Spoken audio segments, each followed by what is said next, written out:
Joined by our friend Ryan Brown. He is co-host of The Next Round, based in Birmingham, but you can hear it everywhere, anywhere you are, and on basically every platform available to listen or watch. I think that's got it covered. Ryan, what's up, man? Not much. How you doing, Richard? Everything good? Yes, everything is good. I'm assuming that this has been maybe a slightly less fun week in the state of Alabama than some have been in recent years, with both Alabama and Auburn coming off losses last weekend. It's a little bit of a strange time, especially in Tuscaloosa. Boy, is it. I mean, I can't remember. I'm sure there's been a time where Alabama has lost 2 out of 3 in the last 20 years, but it's hard to remember that. And they hadn't lost to Vanderbilt since 1984, so it's hard to remember that. They at least lost to Tennessee 2 years ago in Knoxville, so you can remember that part. But a lot of what is happening in Tuscaloosa right now, a lot of people just can't remember the last time any of this happened. And it is wild to watch it unfold in real time when you got used to Alabama football operating in one way, and it's kind of operating in a different way right now. Feels like since halftime of the Georgia game, there has been regression. They looked so good in the first half, hit on big plays. Jalen Milroe's out running guys to the corner. You have the magical ending, the crazy ending, and I mean, just on top of the world. And then you go loss at Vanderbilt, fortunate to get out with a win at home against South Carolina, loss at Tennessee. Jalen Milroe looks like confidence is shaken. What do you think is at the core of all of this? So, the Vanderbilt loss, you really can't pin much on Milroe. They barely had the football, Richard. They only had the ball 19 minutes, scored 35 points. I mean, he didn't play his best game, but he was far from the reason they lost that game. Then in South Carolina, he was okay. A lot of fans point back to one play. It was down on the goal line, and they run a quarterback sneak, and he gets piled up, and a defender pulls his leg. And it wasn't a dirty play by South Carolina. He was trying to keep him out of the end zone. But, I mean, he visibly pulled his leg very forcibly. And we've even been sent like a graph of his passing yards, his completion percentage, and his rush attempts and rush yards prior to that play. Like, it's got the red dotted line where the play is, and you can see a significant drop-off after that play. And that, along with his demeanor, has led some people to think he might be playing a little bit hurt right now. And then you get the Tennessee game, which was his worst game since the Texas game of last year, which was the one that preceded the South Florida game where he did not play. That has a lot of people thinking he's playing hurt, or B, regressed, or maybe C, a combo of both those things.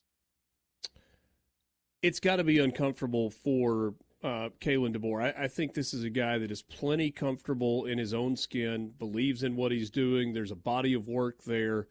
But this is what people pointed to with whoever it was that followed Nick Saban, because it was an impossible standard to follow. I don't know that I think Alabama's a bad football team. I certainly don't think that Kalen DeBoer is a bad football coach. But how do you think he's handling this? I'm not going to say it's bothered him to the level I'm aware of. I do think some of the criticism has gotten back to him. And I guess this was predictable for whoever followed Nick Saban, that no matter what they did, it was always going to be, well, Nick Saban didn't do it that way, or Nick Saban wouldn't have done it that way. And there's a lot of revisionist history, like when Alabama built the big lead against Georgia and lost that lead. People say, well, Nick Saban wouldn't have done that. Well, Nick Saban actually did that. Nick Saban was the best that's ever done it, but he wasn't perfect, and he would tell you that. Like, Alabama had a massive lead against Auburn in the comeback game in 2010, lost the lead, lost the game in that same stadium, Bryant-Denny Stadium. At least in this case, you won the game. And then again, the week after Georgia, and this is truly the dumbest thing in the world, but just to give you a perspective of some of the stuff maybe he's hearing or having to deal with, he's on the sidelines and he wears a T-shirt. It's a Nike branded Alabama T-shirt. Oh, and I mean, people bitched about it, and Joe Goodman of AL.com wrote a column about how the Alabama coach should, present himself better than a T-shirt. It was truly the dumbest thing I've ever seen. It was not unlike the reaction of Congress. It was not unlike the reaction, though, when Dan Mullen wore shorts on the sideline for a Mississippi State game that they lost years ago. I think it was to South Alabama. I think that was the game. And people went nuts over that. I remember him doing that. I did not know that was the reaction in the Magnolia State. So I think we're on to a common thread there is they both lost the game. I mean, those things get magnified when you lose, right? When you lose, you pick everything apart. But, I mean, again, like Dan Mullen and Kalen DeBoer weren't addressing a joint session of Congress. They're coaching a football game. I couldn't believe it. But, again, when you lose games, that's what people start to pick apart. And everything gets picked apart now. His in-game interviews, the way he does his press conferences. He wore a T-shirt on the sidelines. You know, just all those things. It's what happens when you don't win every game as the Alabama head football coach. Is it possible for somebody that has not coached in the SEC or has not been the coach at Alabama to understand what the pressure cooker is? I don't think so. Like, you know, a famous story around here was Mike Price when he got the Alabama job. You know, he was in town. He still coached the Rose Bowl, if I remember correctly. But he came to Tuscaloosa between the time he got the job and when the Rose Bowl prep started. Well, and you're familiar with it, the Galleria, which is a mall that's on the western side of the outskirts of Birmingham, so it's fairly close to Tuscaloosa. He just went over to go Christmas shopping, he and his wife. He thought he could do that. He gets swamped in the mall. Like, people recognized him and wanted his autograph and wanted to stop him and talk to him, and he was blown away by that. He was like, "You mean to tell me I can't go shop in a mall?" Well, no, you're the head football coach at Alabama. You are the most recognizable, powerful person in this state. And I guess you can tell people that, Richard, but I really do think they have to live it before they can really appreciate what the pressure cooker and the attention level is. It's a different place sitting at 5-2 with 5 games remaining. I mean, golly, I can't believe I'm going to use the word salvage the season. Does it take Alabama going 5-0 in the final 5 games to salvage this in the mind of fans, knowing that there is a road trip to Baton Rouge against an LSU team that's playing really well right now? I mean, salvage is a strong word there, but that does at least put you in the college football playoffs. And maybe outside shot at a home game in the playoffs. I mean, maybe at 10-2, you're an 8 seed. But I think getting in the playoffs, I think if Alabama fans would step back and take a deep breath and say, okay, 10-2 in the playoffs, maybe you win a playoff game. I don't know. I think you probably say, okay, that's a pretty good first year. Like, I would have liked more, but, you know, I'll give this old guy a chance. Maybe he can coach after all. Back-to-back college football playoffs he's been in. Played for the national championship 1 year at Washington and playoffs here. Let's give this guy a chance. Let him build his system here. So, yeah, if that's your definition of salvage, yeah, maybe so. But, you know, the other side of that is you lose the LSU game. I don't see a chance 9-3 gets you in the playoffs. And now, and this is a realization that Alabama fans have all of a sudden come to, that's no longer a trip to the Sugar Bowl. Those bowls are in the playoffs now. That is a trip to the Las Vegas Bowl or the Capital One Bowl, and bowls that you never dreamt you would go to when Nick Saban was the head coach and you were constantly in the playoffs. So even though they did go to a Citrus Bowl under Saban, I will point that out. Again, that's going to be the narrative. Nick Saban will never have us in the Citrus Bowl or the Las Vegas Bowl. And that's the reality of the remainder of the season for Alabama. Yeah. Let's move down the road a bit. We've got a couple of minutes before the break, so we'll start this conversation and pick it up on the other side. Auburn is in rough shape. You look at the games that are remaining. A Vanderbilt team quarterbacked by Diego Pavia, who beat them on the Plains a year ago. Before that, there's this road trip to Kentucky. Obviously, they've got the Iron Bowl at the end of the season. I mean, 3-9 seems like the most likely outcome. Maybe there's a road to 4-8 here. And yesterday or the day before, you get the story like, hey, just in case anybody's wondering, these are the terms of Hugh Freeze's buyout.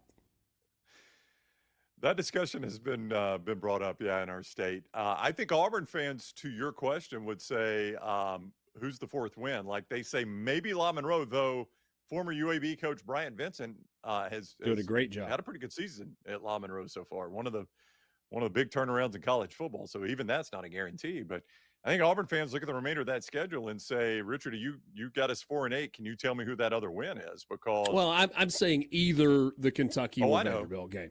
Yeah, and that's my point. I don't think Auburn fans are confident in either one of those. Now, Kentucky has been wildly up and down, right? They Yeah. have been very, very, very schizophrenic. So, I mean, it's kind of the same team that's playing. Auburn badly needs a win. Kentucky badly needs a win.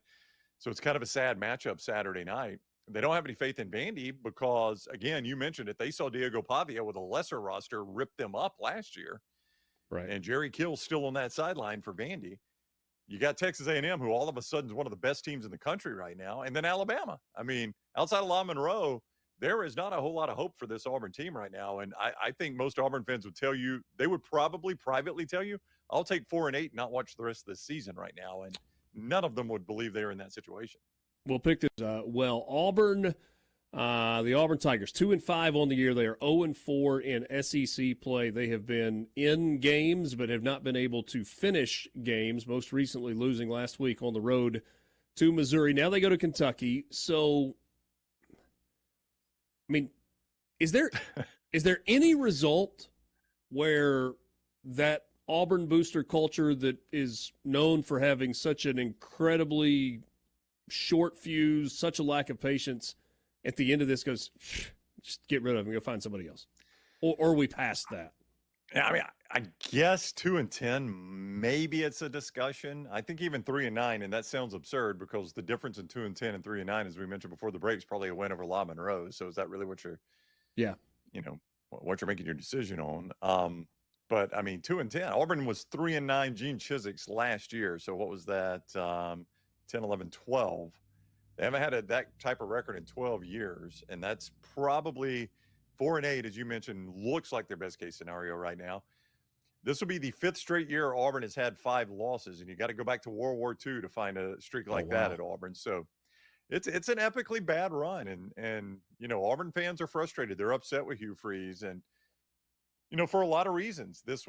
He took over play calling this year, which is why they hired him. They wanted him to call plays, but then it hasn't gone well. He's stuck with Peyton Thorne. I know you guys have seen this, in post games.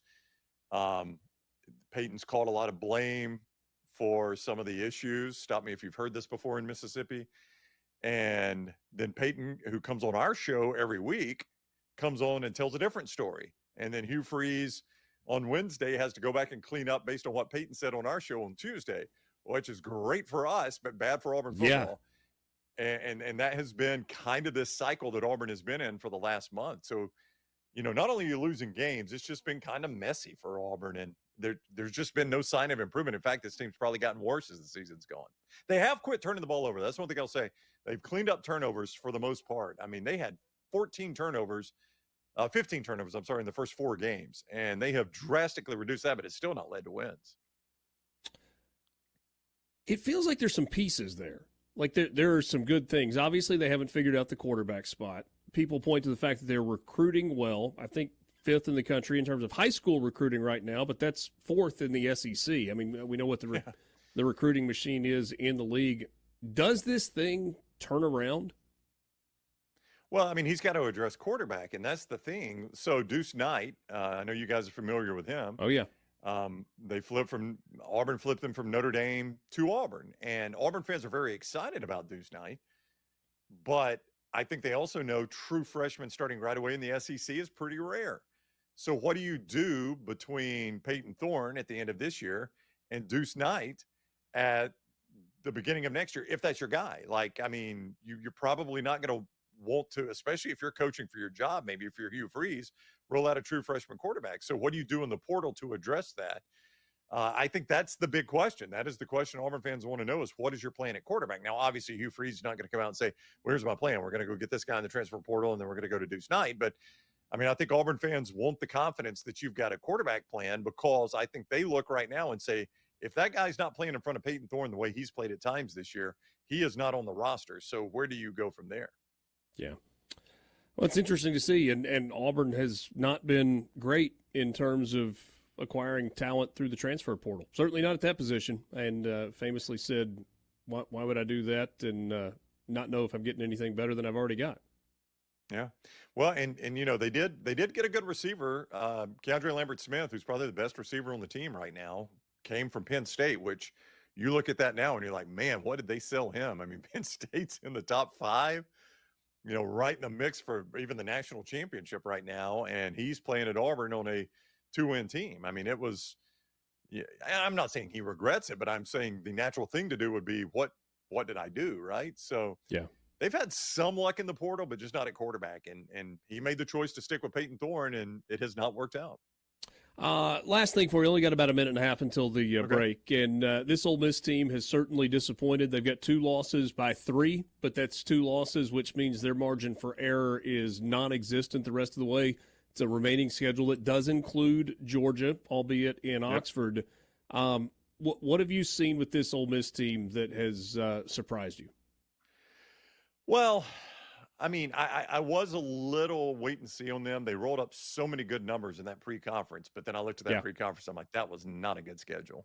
Nope. And you just wondered when you saw foot to the, pedal to the metal all that time, was Lane Kiffin trying to sell something there, right? Was he trying to sell this image or this idea that this is a better team? And boy, I tell you what, once they ran into those SEC defenses, it's been a different world. And Pete Golding is a guy that gets a lot of attention over here because of his time at Alabama. And we were talking on our show the other day about stop rate. And I think Ole Miss got a pretty good stop rate, but I made the point, like, that LSU game, there were back-to-back stops they could not get. And it is maybe costing them a playoff spot right now because of Georgia. So I don't know. It's fascinating to watch them. I mean, that Georgia game, I mean, you're right. It's do or die for them. And